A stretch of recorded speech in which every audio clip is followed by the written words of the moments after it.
नमस्कार, आप देख रहे हैं स्पेशल स्टोरी। मैं हूं आपके साथ परवीन शेख। पश्चिम बंगाल अब बदल रहा है।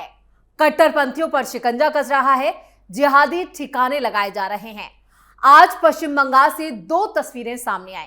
ये तस्वीरें बता रही हैं कि अब मौलानाओं को निपटाने का काम युद्ध स्तर पर शुरू हो चुका है। स्टोरी में आगे बढ़ने से पहले ये वीडियो देखते हैं। तो इस वक्त आप अपनी स्क्रीन पर जो ये दो तस्वीरें देख रहे हैं, इन तस्वीरों में साफ साफ देखा जा सकता है कि कैसे मौलाना खुद मस्जिदों से लाउडस्पीकर उतार रहे हैं, तो दूसरी तरफ ड्रग माफियाओं पर भी शिकंजा कसता जा रहा है।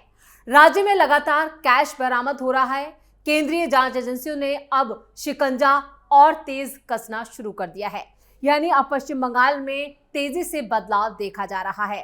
तुष्टीकरण पर सीधा वार किया जा रहा है। दरअसल पश्चिम बंगाल सरकार ने सभी धार्मिक स्थलों से लाउडस्पीकर हटाकर ध्वनि प्रदूषण को रोकने के लिए अभियान तेज कर दिया है। सबसे पहले मस्जिदों से लाउडस्पीकर उतारे जा रहे हैं। वैसे बंगाल में जब से बीजेपी की सरकार आई है, तब से बंगाल को उसके पुराने सांस्कृतिक और धरोहर को लौटाने की कोशिश तेज हो चुकी है। बीजेपी सुनार बंगाल को उसके पुराने स्वरूप में लौटाने की तमाम कोशिशों में जुटी है, जिसके लिए अलग अलग अभियान और ऑपरेशन चलाए जा रहे हैं। बंगाल से घुसपैठियों, जिहादियों और कट्टरपंथियों की विदाई तय मानी जा रही है। चीखने लगा मौलाना गैंग। इस एक्शन के बाद कई मुस्लिम संगठन भेदभाव का आरोप लगाते हुए खुद को विक्टिम बता रहे हैं। पश्चिम बंगाल पुलिस ने राज्य की सभी मस्जिद कमेटियों से संपर्क भी किया। उनसे तेज आवाज वाले लाउडस्पीकर हटाने और उनकी जगह साउंड बॉक्स लगाने को कहा गया। पुलिस पिछले कुछ दिनों से लगातार मस्जिद कमेटियों के साथ कई महत्वपूर्ण बैठकें भी कर चुकी है और उनसे सहयोग की अपील की गई। एक तरफ जहां मस्जिदें इस फैसले का पालन कर रही हैं, तो कई मौलाना ऐसे हैं जिन्होंने अभी से रोना धोना और चीखना चिल्लाना शुरू कर दिया। इंडियन सेकुलर फ्रंट के विधायक नौशाद सिद्दीकी ने इसे संवैधानिक अधिकारों का उल्लंघन बताया है।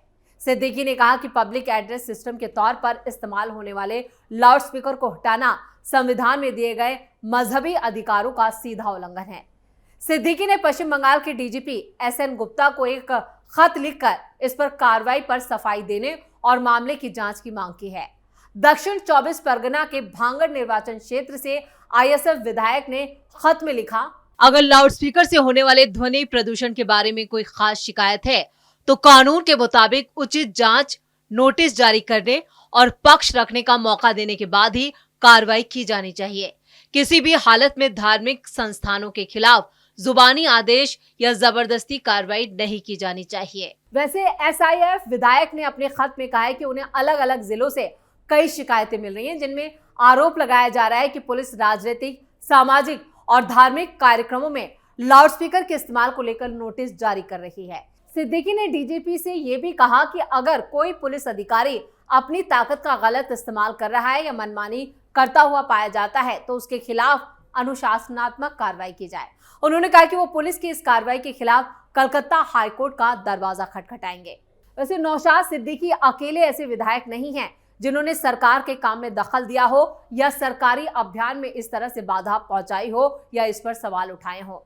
पश्चिम बंगाल में ऐसे तमाम मुस्लिम संगठन और ऐसे मौलाना और इमाम सामने आ रहे हैं जो इस एक्शन को लेकर जोर जोर से चिल्ला रहे हैं और साथ ही साथ कोर्ट का दरवाजा खटखटाने की बात भी कर रहे हैं। लेकिन जिस तरह से शुभेंदु सरकार इस पर कार्रवाई कर रही है, वो बिल्कुल संविधान के तहत है और साफ कर दिया गया है कि ये सिर्फ मुसलमानों के लिए नहीं बल्कि सभी धार्मिक स्थलों के लिए लागू होता है। यानी बंगाल में अब जितने भी कट्टरपंथी हैं, उनका सफाया होना तय माना जा रहा है। खास बात यह है कि सिद्दीकी उस पार्टी से आते हैं जिसके संस्थापक मौलाना अब्बास सिद्दीकी ने कोविड-19 महामारी के दौरान नफरत भरी हुई बातें कही थी। मौलाना ने कहा था कि वो अल्लाह से एक ऐसा वायरस मांग रहे हैं जो एक ही बार में भारत में 50 करोड़ लोगों की जान ले ले। मौलाना का यह बयान देते हुए एक वीडियो भी वायरल हुआ था। लाउडस्पीकर हटाने के सरकार के फैसले का विरोध करते हुए कोलकाता की नखोदा मस्जिद के इमाम मौलाना मोहम्मद शफीक कासमी ने भी आरोप लगाया कि मस्जिद के अधिकारियों को लाउडस्पीकर हटाने की धमकी दी जा रही है। मौलाना ने कहा, ऐसा कोई कोर्ट का आदेश या सरकारी नोटिफिकेशन नहीं है जिसमें कहा गया हो कि सभी मस्जिदों से लाउडस्पीकर तुरंत हटा दिए जाएं। अगर ऐसे आदेश होते हैं तो सरकार को इसमें और मस्जिद कमेटियों को उसकी जानकारी देनी चाहिए थी। इसकी बजाय मस्जिद के अधिकारियों को धमकी दी गई और लाउडस्पीकर हटाने के लिए कहा गया। क्या ये कानून का उल्लंघन नहीं है? वैसे मौलाना यही नहीं रुके, उन्होंने ये भी कहा कि वक्फ बोर्ड के रिकॉर्ड के मुताबिक राज्य में 62,000 से ज्यादा मस्जिदें हैं, लेकिन असल संख्या इससे कहीं ज्यादा हो सकती है। मौलाना कासमी ने कहा कि मैं मीडिया के जरिए मुख्यमंत्री शुभेंदु अधिकारी से अपील करता हूं कि वो इस मामले में दखल दें और पुलिस को निर्देश दें कि वो लाउडस्पीकर हटाकर लोगों को परेशान करने की बजाय शोर को कंट्रोल करें। मैं राज्य पुलिस के महानिदेशक से कहना चाहता हूं कि इस कार्रवाई से प्रशासन के खिलाफ केवल गुस्सा भड़केगा, यानी वो मुसलमानों को भड़का रहे हैं। हम सरकार से लड़ने के लिए नहीं, अगर कोई समस्या है तो बातचीत के जरिए उसका समाधान निकालें। इस पर शहरी विकास मंत्री अग्निमित्रा पॉल का भी बड़ा बयान सामने आ गया। इन आरोपों को खारिज करते हुए उन्होंने कहा कि यह फैसला मंदिरों समेत सभी धार्मिक स्थलों पर लागू होता है, न सिर्फ मस्जिदों पर। कैबिनेट ने धार्मिक स्थलों पर शोर शराबे को कंट्रोल करने के लिए गाइडलाइंस लागू करने का फैसला किया था और ये उसी पहल का एक बड़ा हिस्सा है। पॉल ने कहा, सिर्फ मस्जिदों को ही नहीं बल्कि मंदिरों और अन्य धार्मिक स्थलों को भी इन नियमों का पालन करना होगा।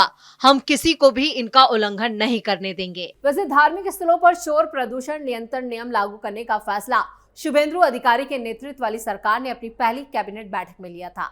राज्य सरकार ने पुलिस को निर्देश दिया था कि वो West Bengal pollution control board के तय शोर की सीमा का पालन सुनिश्चित करे। ये सीमा रिहायशी इलाकों में दिन के वक्त 55 डेसिबल और रात के वक्त 45 डेसिबल हो। वैसे बंगाल में जिस तरह से इन कट्टरपंथियों ने उत्पात मचा रखा था, अब उसका इलाज बीजेपी सरकार कर रही है, जिससे ये लोग अपनी औकात में रहें। सोनार बंगाल की असली पहचान के लिए एक्शन सही भी है, क्योंकि बंगाल को सबसे ज्यादा नुकसान घुसपैठियों ने पहुंचाया। अब इन घुसपैठियों के साथ साथ कट्टरपंथियों का इलाज भी जरूरी हो गया है। वैसे पश्चिम बंगाल में लाउडस्पीकर उतारने को लेकर मौलाना इन्हें खुद भी उतार रहे हैं, लेकिन मिर्ची यूपी के मौलानाओं को भी लग रही है। और इसी कड़ी में ऑल इंडिया इमाम एसोसिएशन के अध्यक्ष मौलाना साजिद रशीदी ने बंगाल में मस्जिद से लाउडस्पीकर हटाए जाने पर कहा है कि सुप्रीम कोर्ट का इस पर एक फैसला है और वो फैसला यह है कि रात को 10 बजे से सुबह 6 बजे तक तो बिल्कुल लाउडस्पीकर नहीं बजेगा और डीजे वगैरह भी नहीं बजेगा। अब रात को 10 बजे से सुबह 6 बजे तक हमारी एक अजान आती है, उस पर मुसलमान अमल कर रहा है, बिल्कुल कर रहा है। सुप्रीम कोर्ट ने डेसिबल तय कर रखा है कि कम से कम 10 और ज्यादा से ज्यादा 75, यानी 75 डेसिबल से ज्यादा और इससे कम नहीं होना चाहिए। लेकिन लाउडस्पीकर उतारना ये सुप्रीम कोर्ट ने नहीं कहा है। लाउडस्पीकर उतारो, जो लोग लाउडस्पीकर उतार रहे हैं, पुलिस प्रशासन जो भी कर रहा है वो बिना कानून के कर रहा है, ऐसा नहीं होना चाहिए। कानून में कहा गया है कि लाउडस्पीकर उतारो। बंगाल सरकार को होश में आ जाना चाहिए, मुसलमानों के साथ ज्यादा अड़ना भिड़ना बंद कर दें, नहीं तो सरकारें तो आती जाती रहती हैं, सरकारों का इलाज भी हो जाता है। तो देख रहे हैं आप किस तरह से ये यूपी के मौलाना हैं, यूपी की सियासत करते हैं, यूपी के मुसलमानों की रहनुमाई की बात करते हैं, लेकिन बात जब बंगाल की हो तो वहां भी अपनी गेट टांग अड़ाते हैं और वही ये कर रहे हैं। इन्होंने फिर एक बार अपनी टांग अड़ाने की कोशिश की है। 1279 मस्जिदों और 199 मंदिरों से हटे लाउडस्पीकर। तो बीजेपी सरकार के इस अभियान के तहत 2 दिनों के अंदर करीब 1500 धार्मिक स्थलों से लाउडस्पीकर हटवा दिए गए हैं। पुलिस के मुताबिक शोर की निर्धारित सीमा का उल्लंघन पाए जाने पर 1279 मस्जिदों और 199 मंदिरों से लाउडस्पीकर हटाने के निर्देश दिए गए। सीनियर पुलिस अधिकारियों ने खुद इसकी जानकारी दी और ये कार्रवाई सभी धार्मिक स्थलों पर एक तरह से लागू की जा रही है, यानी समान रूप से। राज्य में अपनी तरह के इस व्यापक अभियान के तहत पूजा स्थलों के मैनेजमेंट से सार्वजनिक संबोधन प्रणाली यानी पब्लिक एड्रेस सिस्टम हटाने और ध्वनि प्रदूषण से जुड़े नियमों का सख्ती से पालन करने को कहा गया है।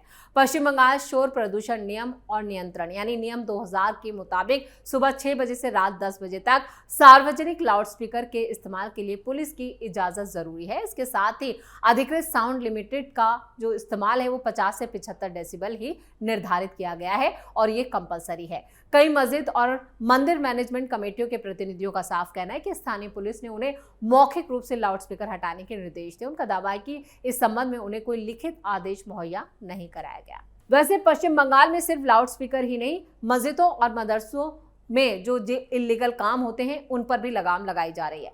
पश्चिम बंगाल में बिना लाइसेंस या प्राइवेट स्तर पर चलाए जा रहे मदरसों पर बुलडोजर एक्शन भी शुरू हो चुका है। सीएम शुभेंदु अधिकारी की सरकार ने ऐसे मदरसों से फंडिंग, सिलेबस, टीचरों और छात्रों की संख्या समेत तमाम जानकारियां जुटाई हैं। बंगाल में बीजेपी की नई सरकार गैर कानूनी मदरसों के खिलाफ एक्शन लेने के लिए पूरी तरह से उत्तर प्रदेश के योगी मॉडल को लागू करने का फैसला कर चुकी है, जिसके तहत मदरसों को बंद कराने से लेकर उनकी बिल्डिंग यानी बुलडोजर से ढहाने तक का फैसला लिया गया है। यानी अगर कट्टरपंथी नहीं सुधरे तो फिर बंगाल में मिट्टी में मिलाने का काम शुरू हो जाएगा।